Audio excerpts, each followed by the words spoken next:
Okay, let's understand what's the difference between equipment that create natural or mechanical sound. When you read online reviews, they will tell you that product X sounds more natural than product Z. And you can go on binging on hundreds of these reviews and you still will not get too many pointers on what makes a speaker be natural, or why do others sound like really mechanized, as if there's like too much electronic getting in the way. So now let's go through the laws of physics and let's just understand the concepts of what are the driving forces that push a loudspeaker towards representing sound in a more natural way that sounds not processed, more free, uninhibited sound, versus a much more controlled, tight, over-engineered type of sound. So then let's get on to it. So the first one is when you observe the laws of aerodynamics. So how your loudspeaker connects to the room. That's one of the key aspects. So, and that's generally defined by sensitivity. So if you, and that's, I can separate that into 4 distinct categories. So if you have loudspeakers that are up to 88 dB sensitive, then that will give you a certain type of sound. When you change over to this category between 90 to 93 dB, then you jump one big category up toward a more natural, less processed sound. And then again, if you go between 95 to 98 dB, another level of jump. And then you get the last jump when you go to warp speed to 102 dB or higher. So that's and that's because as you go towards more efficiency, then you are translating the cone movement much more efficiently to vibrations of the sound. But usually people notice that as you go towards higher sensitivity, then the demands on the engineering, the demands on the speaker design and the rest of your system become exponentially higher.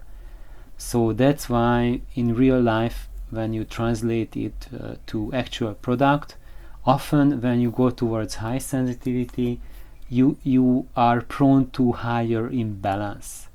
And it's like comparing these sensitivity ranges to vehicles, transportation vehicles. Low sensitivity range is like cars, which range from a Fiat Punto to a souped up Ferrari, and you can have that awesome Ferrari experience even in the low sensitivity speaker area.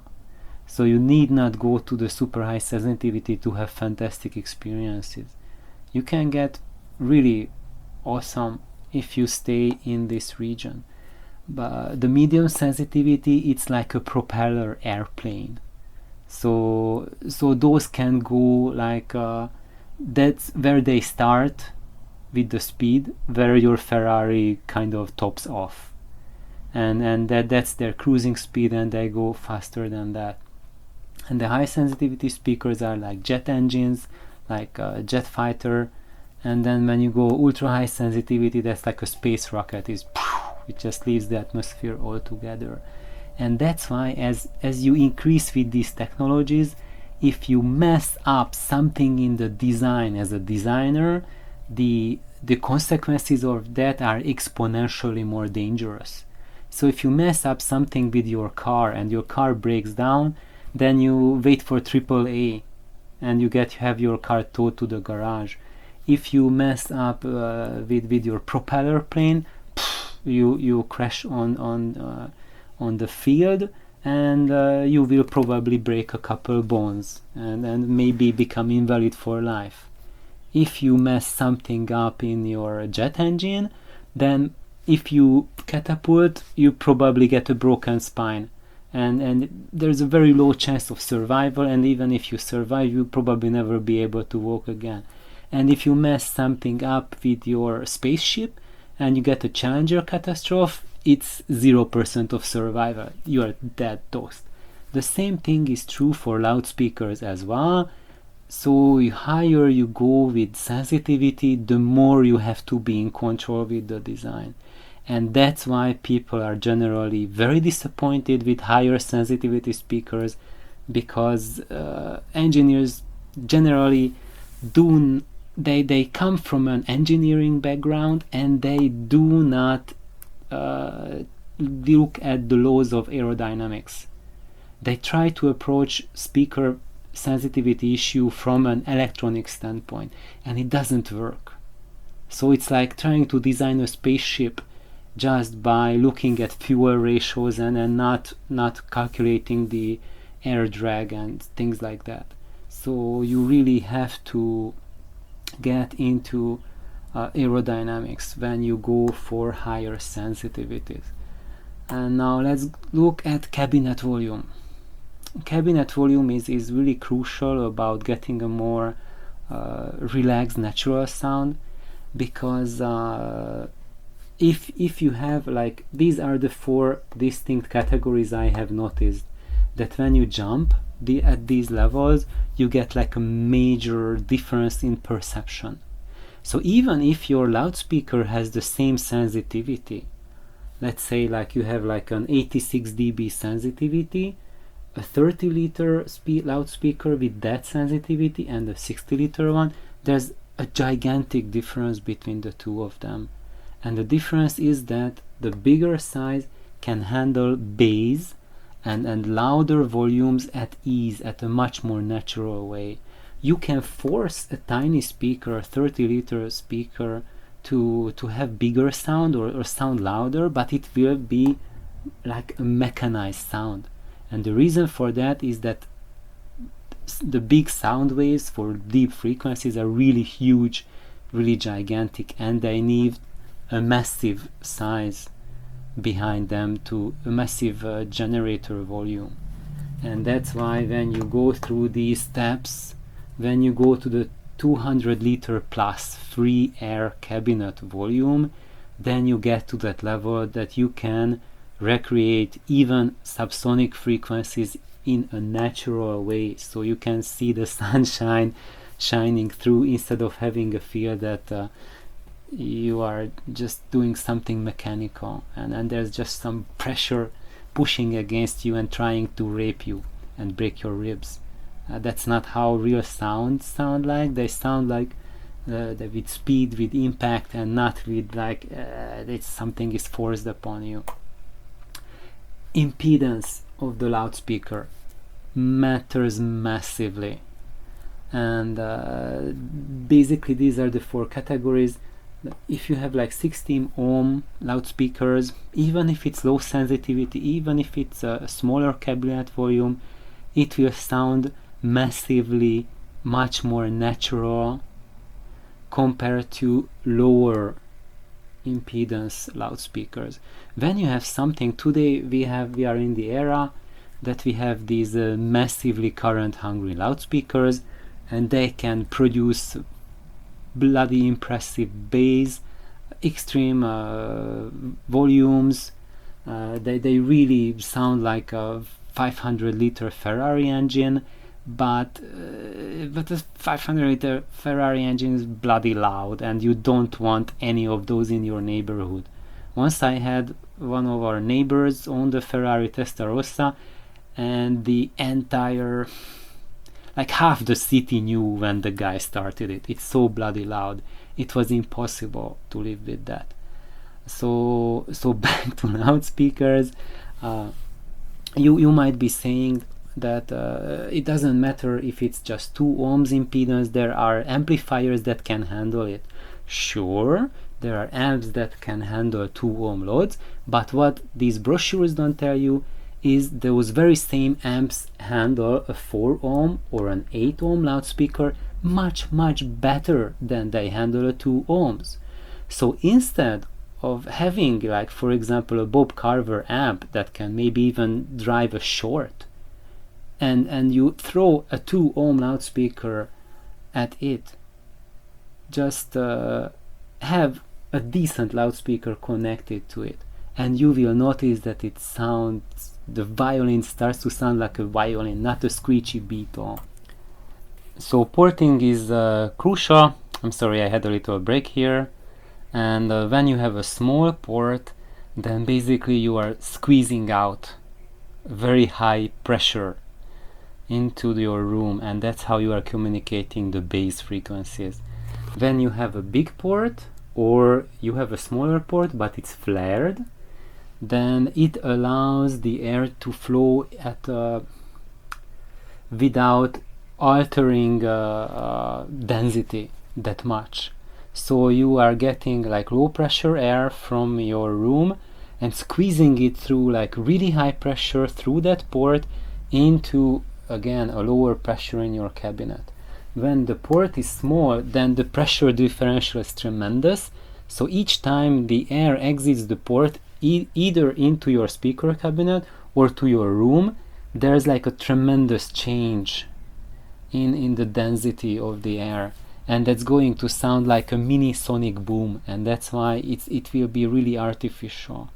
And the way it will sound, the port sound, people just talk about the port chuffing when the amount of air you squeeze through is so much that you can hear like a chuffing, like a farting sound basically.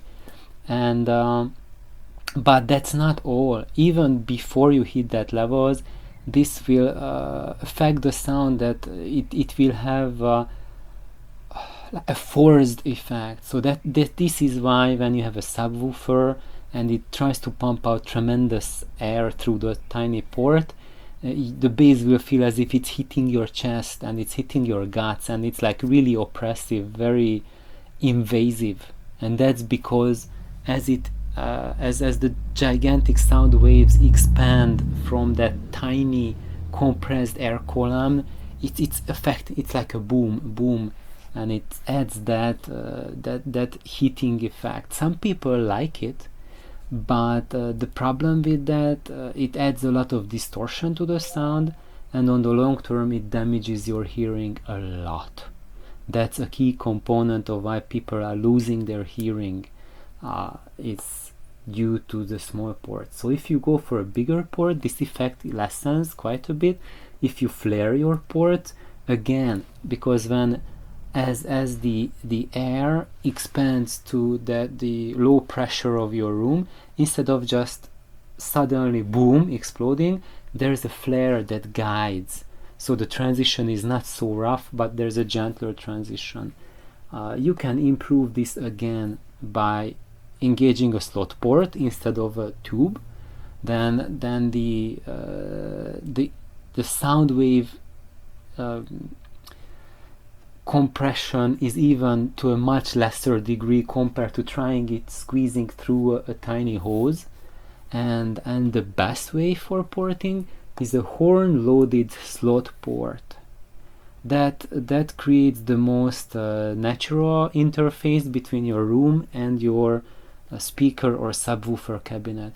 And this, if you have heard it's totally like next generation of subwoofers, next generation of creating low frequency sound, and it's like nothing you can hear. If you have, I don't know really any loudspeakers which are commercial that employ this design. I like to believe that I came up with this idea. Klipsch does something which is like a downscale version of it, but it's like a baby version of this horn loaded slot port. Like the Cornwall 4s do that, but it's really to a small degree. But when you do it to a full extent, then it totally redefines the liquidity of bass.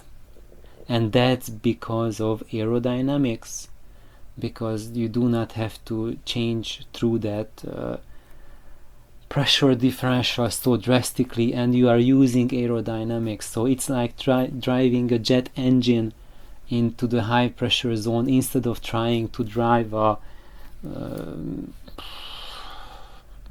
whatever sanitation engine or something like that. Another issue, crossover, that's the electronic part.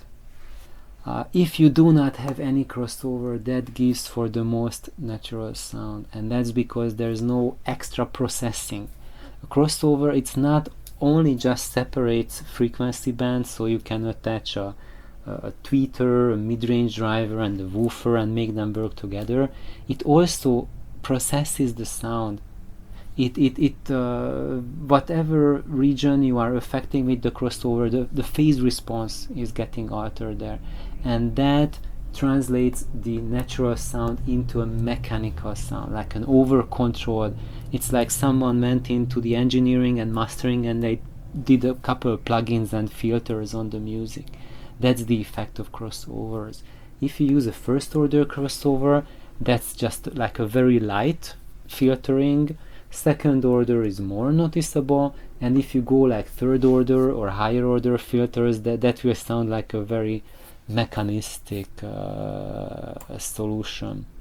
So I hope this helps everyone a little bit to give pointers on understanding what are the phenomena for loudspeaker cabinets that will make them sound more natural versus more processed sounding.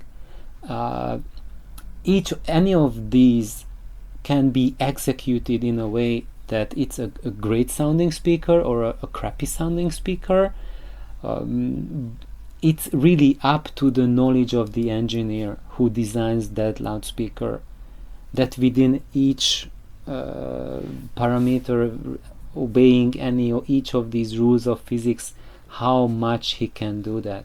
Just like there are perfectly designed cars and airplanes that fall off the sky. So just because it's an airplane, it doesn't mean that it will get you faster to your destination, especially if it's not designed well.